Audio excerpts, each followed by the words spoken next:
Blessed be the reading of your word, Heavenly Father. Genesis chapter 12. Let's eat. Now the Lord has said unto Abram, Get you out of thy country, and from thy kindred, and from thy father's house, unto a land that I will show you. And I will make of you a great nation, and I will bless you, and make your name great, and you shall be a blessing. And I will bless them that bless you, and curse them that curse you. And in you shall all families of the earth be blessed. Now, when he said right here, in you shall all families of the earth be blessed, he's talking about Christ right here, right? Because Christ is going to come through Abraham. You know, like he's the father, then Abraham's going to have Isaac, and Isaac is going to have Jacob. Remember, and we just read in Jubilees that the Most High said he has chosen Jacob as out of all families to be his people. And so then from there, you know, you have King David, you know, you got Judah, then King David, then Christ comes through David's lineage as the Lion of the tribe of Judah. And so when he says here, I will bless them that bless you and curse them that curse you, and in you shall all families of the earth be blessed. And that blessing we're going to find is Christ. Verse 4, and Abram departed as the Lord had spoken to him, and Lot went with him. And Abram was 75 years old when he departed out of Haran. And Abram took Sarai, his wife, and Lot, his brother's son, and all their substance that they had gathered, and the souls that they had gotten in Haran. And they went forth to go into the land of Canaan. And into the land of Canaan they came. And Abraham passed through the land unto the place of Shechem, unto the plain of Moreh, and the Canaanite was then in the land. So right now, Abraham is walking through Shem's land. This is the land of Shem.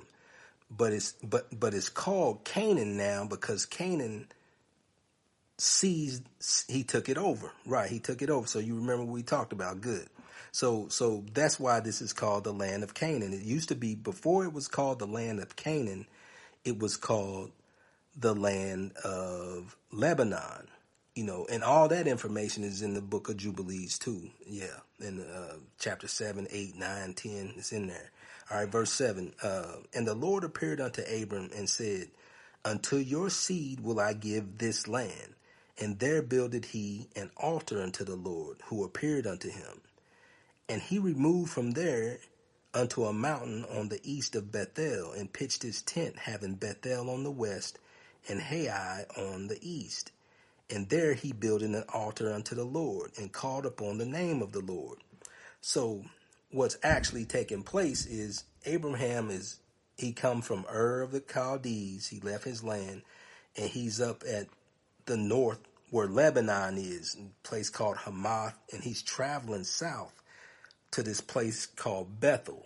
Now he stopped earlier in the plain of Moreh, and he built the altar there.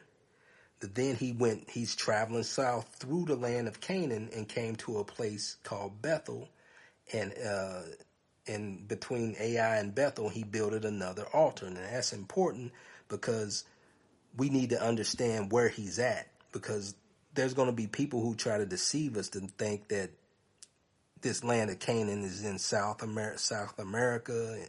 Over here in America, some people are saying it's over here. Some people say Egypt is over here. And then some people say that Canaan is in South Africa, Egypt, Kenya. It's all kind of stuff. But the Bible tells us where it's at. All we got to do is follow this information, and the Most High don't hide where it's at. And that's important because that's where we got to go back to. Because remember, he said, remember we read in Jubilees, he said, I'm going to gather them back to their land, right? He gonna tell us that in this book several times too. But let's continue. And listen, verse 9, listen to this. And Abram journeyed, going on still toward the south. So that tells you what direction he's traveling, right? He's traveling south. So he hit Bethel, and he journeyed on, going still toward the south. And there was some people going to say, I already know some people will say, well, that word south just means the Negev. Right. Over in the land of Canaan, the Negev is in the south of the land of Canaan. So it's like, so you can say Negev, you can say south, whichever one, it's in the south. You know what I mean? You can say Negev if you want to, but the Negev is in the south of Canaan. All right, going on verse 10. And there was a famine in the land, and Abram went down into Egypt to sojourn there, for the famine was grievous in the land. So he was traveling south. He's in the land of Canaan, and he continued on south, right? Then he said he went down into Egypt. So from that information right there, which direction is Egypt from Canaan? Okay, so he's in Canaan, right? He's in Canaan. He built that altar in Bethel.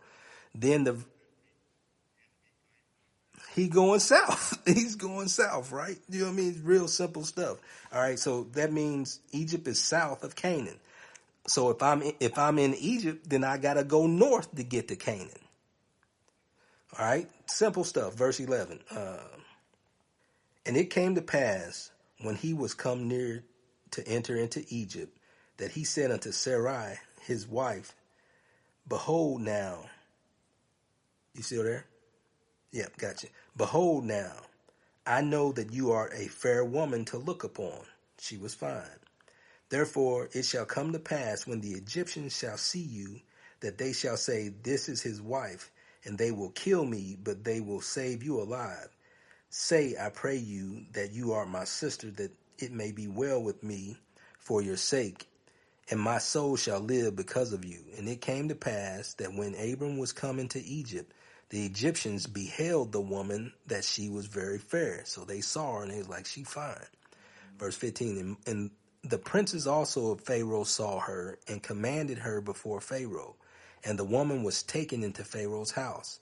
And he entreated Abraham well for her sake. And he had sheep and oxen and he asses and men servants and maid servants and she asses and camels. And the Lord plagued Pharaoh and his house with great plagues because of Sarai, Abram's wife. And Pharaoh called Abram and said, what is this that you hast done unto me?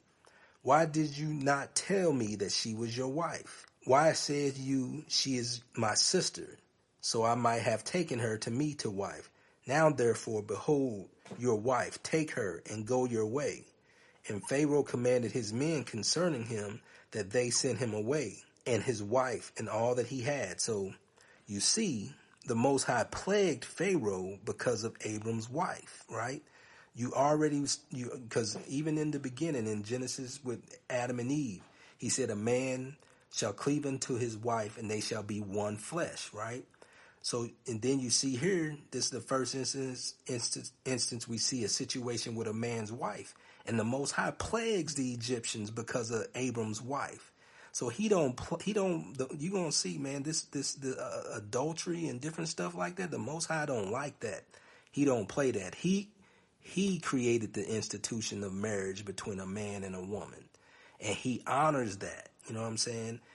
He likes that because that produces families, and families produce children. You know what I mean? Man and woman produce children. He plagued Pharaoh because of Abram's wife, and we're going to get further in the book.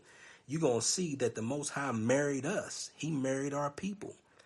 That's why he calls himself a jealous God when we go and serve these false gods.